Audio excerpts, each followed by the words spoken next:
اعوذ باللہ من الشیطان الرجیم، بسم اللہ الرحمن الرحیم۔ السلام علیکم خواتین و حضرات، میں ہوں آپ کا اپنا جنید سلیم اور آپ دیکھ رہے ہیں انصاف ڈیجیٹل۔ سر کچھ دن پہلے آپ نے خبر دی تھی کہ مریم نواز صاحبہ پرانے سیٹ اپ کے ساتھ ہی حکومت چلائیں گی، اور کل نوٹیفیکیشن ہو گیا ہے، تقرر اور تبادلوں پر پابندی لگ گئی ہے، اور آپ کی خبر کی ہے تو تصدیق ہو گئی۔ پھر اچھا، اس خبر کی تو تصدیق ہو گئی ہے، لیکن یہاں پہ ایک جو ٹوسٹ بھی ہے خبر میں۔ اچھا، وہ ٹوسٹ یہ ہے کہ جب میں نے آپ کو یہ خبر دی تھی اس کے کچھ دن بعد ہی مریم اورنگزیب صاحبہ نے بہت ہائیسٹ لیول پہ بعض تقرر اور تبادلے کرنے شروع کر دیے تھے۔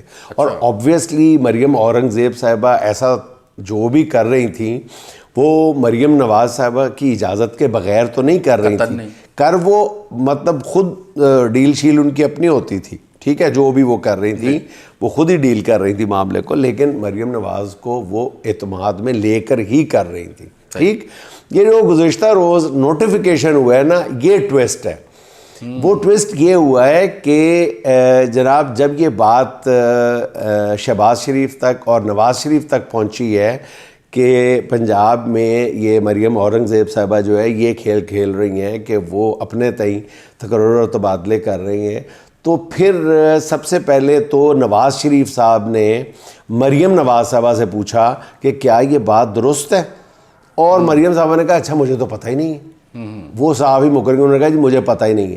جب شہباز شریف نے اس بات کی تحقیق کی، اس معاملے کو تھوڑا پروب کیا، تو شہباز شریف صاحب کو پتہ لگ گیا کیبنٹ سیکرٹری سے، اور صاحب انہوں ظاہر ہے کہ وہ تو اس وقت وزیر اعظم بن چکے نا، تو انہوں نے جو پروب کیا تو پتہ چلا کہ یہ مریم اورنگزیبہ کے آرڈرز آ رہے ہیں۔ تو پھر انہوں نے دوبارہ جو ہے وہ مریم نواز صاحبہ سے کہا اور سیکرٹری سے کہہ دیا کہ آئندہ کے بعد کوئی بھی تقرر اور تبادلہ جو ہے وہ مجھ سے پوچھے بغیر نہیں ہوگا۔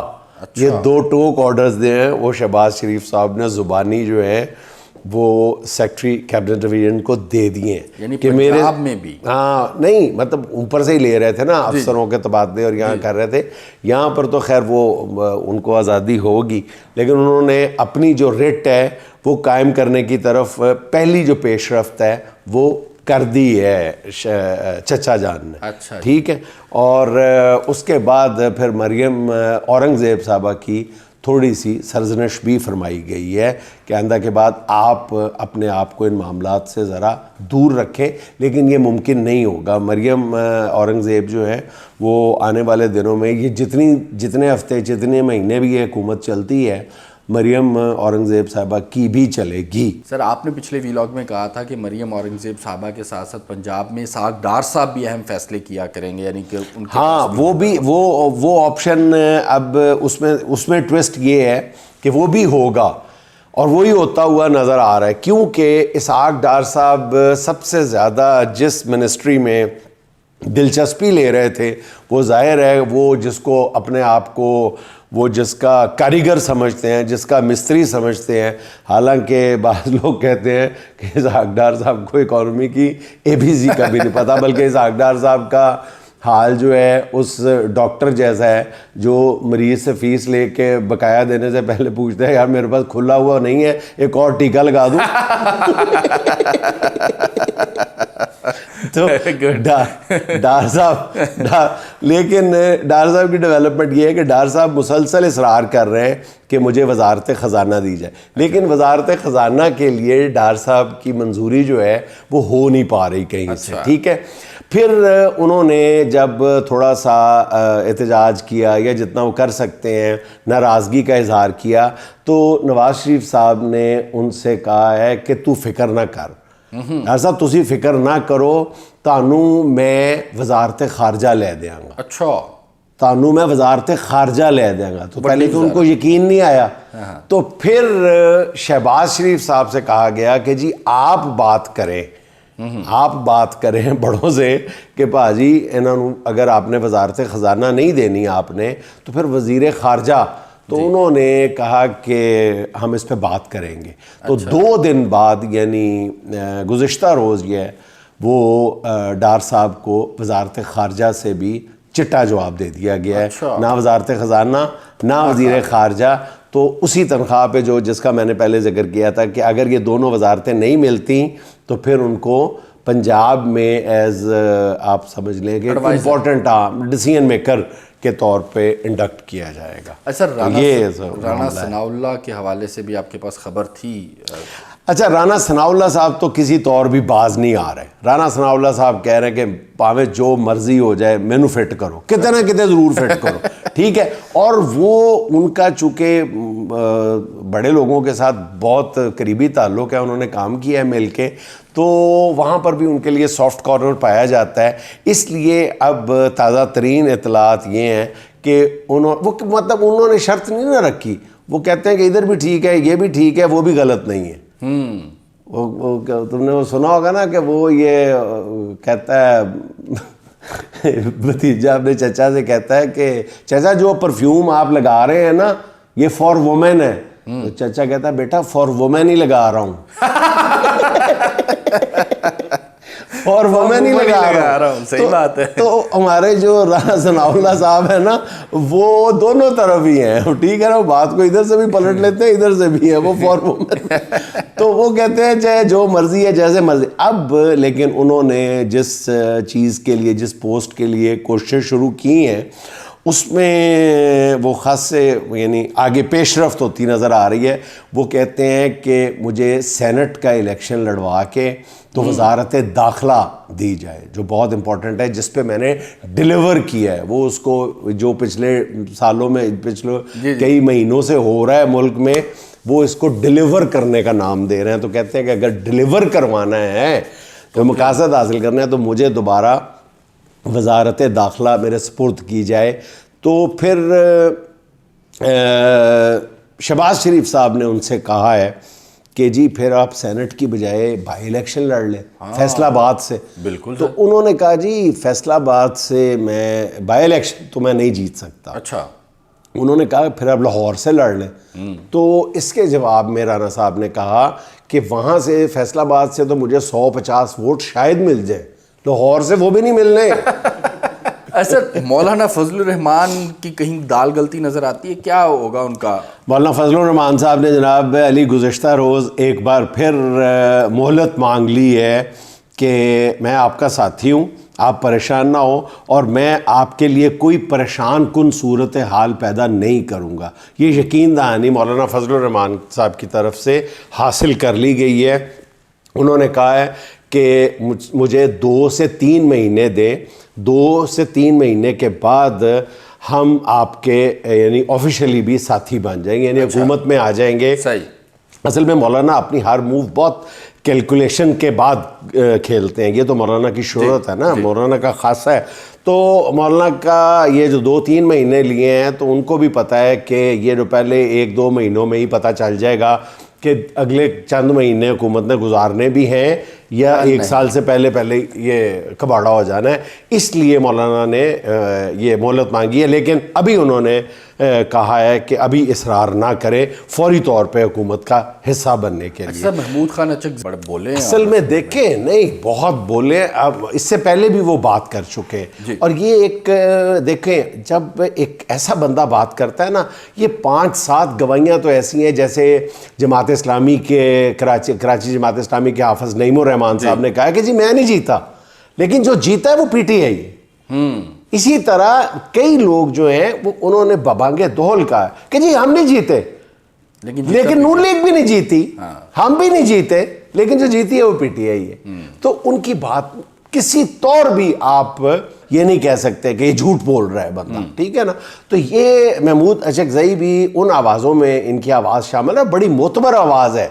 یہ دیکھو محمود اچکزئی کا اس انداز میں عمران خان کی رہائی کا مطالبہ کرنا, ساتھیوں کی رہائی کا مطالبہ کرنا, اور بار بار فارم 45 پہ اور لیکن میں اس بات سے اختلاف کرتا ہوں کہ وہ اس فورم کو ابھی بھی معتبر کہہ رہے ہیں, ابھی بھی کہہ رہے ہیں کہ اسی فورم سے آواز اٹھائی جائے. اور میرا جو پرسنل اوپینین ہے وہ یہ ہے کہ P T I us forum پر یعنی نیشنل اسمبلی میں یا اسمبلیز میں آئی ہے تو بطور احتجاج آئی ہے, جب تک رہے گی احتجاج کے اظہار کے لیے رہے گی.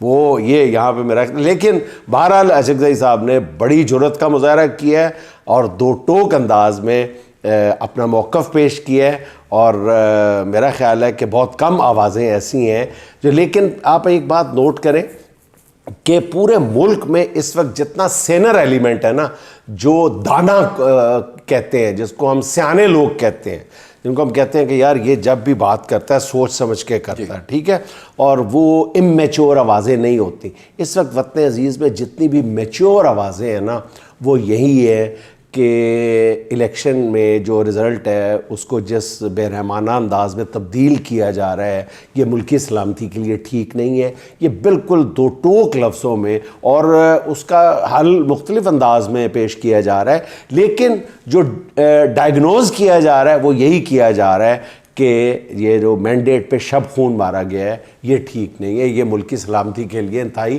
خطرناک ہے. سر حکومت تقریباً بن چکی ہے، اور لیکن مہنگائی یہ ہے کہ گیس کی قیمتوں میں اضافہ، بجلی کی قیمتوں میں اضافہ، اور کسی کو کوئی فکر نہیں. آپ یقین کریں، میں پوری ایمانداری اور انتہائی میں دکھی دل کے ساتھ کہتا ہوں کہ جب میں اقتدار کے ایوانوں میں اسلام آباد سے آنے والی خبریں سنتا ہوں اور ان لوگوں کی باڈی لینگویج دیکھتا ہوں، تو آپ یقین کریں کہ سوئی کے نکے کے برابر بھی کسی کو کوئی پریشانی، کوئی پشیمانی نہیں ہے. اگر پریشانی ہے تو وہ اس وقت بھی ہے کہ تھیلے کیسے بھرے جائیں. تو یہ بہت افسوسناک بات ہے، بہت ہی شرمناک بات ہے.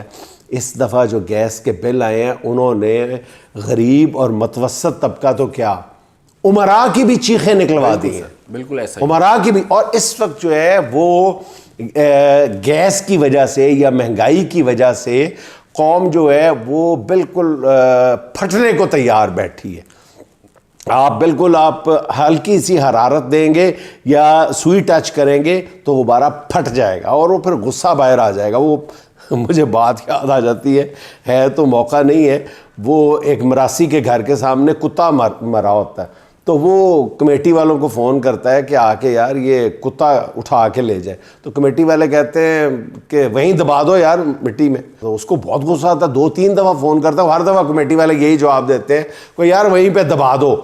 تو پھر غصے میں آ کے مراسی جواب دیتا ہے، اور میں دبتے دندا، میں صرف تانوں اس کر کے فون کر رہے ہیں، کتے دے پتراں نوں فون کر دیں آ کے پیو دا منہ ویکھ لو پھر میں دب دیاں. تو قوم کا عالم یہ ہے کہ اس وقت قوم مشتعل ہے اس مراسی کی طرح، غصے میں ہے. جی مہنگائی اتنی، اب مہنگائی جو ہے وہ کمر توڑ رہی ہے. بلکہ آپ یوں سمجھ لیں یہ صرف گیس کا نہیں ہے. وہ ایک اور بات بھی جانے، وہ کہتا ہے بندہ جا کے کہتا ہے وہ گھی لینے جاتا ہے، کہتا ہے گھی کیسے ہے؟ وہ کہتا ہے جی گھی 600 روپے کلو ہے. کہتا دکاندار سے کہتا ہے وہ گاہک کہتا ہے دکاندار سے کہ وہ بھائی جان آپ تو کہتے تھے کہ ساڈے میاں صاحب آن گے تو 150 روپے کلو ہو جائے گا. کہتے جی ساڈے میاں صاحب ہی آئے نے نا، نال 4 ہور بھی تے آئے نے نا پارٹیاں، انہوں دا بھی 150 پاؤ. ٹھیک ہے، تو 600 ہی بنتا ہے، 600 ہی بنتا ہے، تو 600 روپے کلو ہو گیا. سر صحیح ہے. تو اس وقت جو ہے نا قوم کے غم و غصے کو کسی بھی طرح آپ دبانے کی کوشش کریں گے تو جو نتائج ہیں نا وہ کسی طور بھی اچھے نہیں نکلیں گے. اور میں آپ کو ایک خبر بھی دیتا چلوں کہ وہ جو سینر ایلیمنٹ کی میں بات کر رہا ہوں وہ ہر جگہ پہ موجود ہے، ٹھیک ہے نا. اور خدا نخواستہ یہ قوم ابھی سینر ایلیمنٹ سے خالی نہیں ہوئی، یعنی دانا اور محب وطن لوگوں سے خالی نہیں ہوئی. اگر خالی ہو چکی ہوتی تو آج ہم بھی ویلے فارغ ہو چکے ہوتے یہ ملک بھی. تو الحمدللہ ابھی بھی کوششیں ہو رہی ہیں. اور لیکن گزشتہ دن بھی، یعنی گزشتہ روز بھی خان صاحب سے ایک انڈائریکٹ رابطے کی کوشش کی گئی ہے، لیکن خان صاحب کا بغیر ملاقات کیے پھر وہی مشورہ یعنی ریجیکٹ کر دی ہے انہوں نے کسی بھی قسم کے مذاکرات کا آغاز کرنے سے بھی، کہ سب سے پہلے آپ میرا جو ہے مینڈیٹ جو قوم نے مجھے دیا ہے وہ واپس دیا جائے. اور انہوں نے اب آفیشلی بھی اپنے ارکان اسمبلی سے کہا ہے کہ آپ نے اسمبلیز کے اندر بھی احتجاج کو نہیں چھوڑنا، یعنی وہ اور اگلے مرحلے میں وہ پھر سڑکوں پر آنے کا بھی اعلان کریں گے. اور ایک اور خبر یہ ہے کہ خان صاحب نے خود بھی اس بات کا اظہار کیا ہے کہ یہ اب مہینوں کی نہیں ہفتوں کی بات ہے کہ وہ خود اس احتجاجی تحریک کو لیڈ کریں گے. اصل عمران ریاض خان کو ریمانڈ دیا گیا 2 دن پہلے، اسد طور صاحب بھی جو ہے وہ اریسٹ ہیں، یہ مختلف مقدمات. میرا خیال ہے عمران ریاض بھائی کو تو اللہ تعالیٰ جزا دے، اللہ تعالیٰ ان کو استقامت بھی دے. جس پامردی کے ساتھ اس نے مقابلہ کیا ہے حالات کا، بہت کم ایسے دل گردے والے لوگ ہوتے ہیں. اور اسد طور صاحب کے بارے میں خاص طور پہ مطالبہ کرتا ہوں کہ اسد طور کا جو ایک میسیج جو سرکولیٹ کر رہا ہے کہ میری 78 سالہ ماں، غالباً انہوں نے لکھا ہے کہ کوئی رشتہ دار ان کو اپنے گھر لے جائے کیونکہ وہ گھر میں اکیلی ہیں اور میں جیل میں ہوں. خدا کے لیے اس سے یہ جو اسد طور، میرے اور اسد طور کے خیالات اور نظریات میں زمین اور آسمان کا فرق ہے، ٹھیک ہے، لیکن اس وقت بغیر کوئی ایف اینڈ بٹ لگائے میں یہ کہتا ہوں کہ یہ ظلم نہیں، ظلم عظیم ہو رہا ہے اسد طور کے ساتھ بھی، عمران ریاض خان کے ساتھ بھی. اور میرا خیال ہے کہ میری اطلاعات بھی یہ ہیں کہ یہ جو حکومت نے 25 مزید صحافیوں کی لسٹ بنائی ہوئی تھی، اس کو بریک اس لیے لگائی گئی ہے کہ جو امریکہ میں 30 ارکان پارلیمنٹ نے خط لکھا ہے حکومت کو، اپنے صدر کو خط لکھا ہے، اس کے بعد ہماری جو سارے فیصلہ ساز قوتیں ہیں وہ اپنے آپ کو بہت زیادہ دباؤ میں محسوس کرنے لگ گئی ہیں. یہی وجہ ہے کہ مزید گرفتاریوں سے ہاتھ ابھی روکا گیا ہے. لیکن میرا یہ مطالبہ ہے اور پرزور مطالبہ ہے، ہم انشاءاللہ اس کو لاہور میں بھی احتجاج ہوگا تو ہم اس کا حصہ بنیں گے انشاءاللہ تعالی.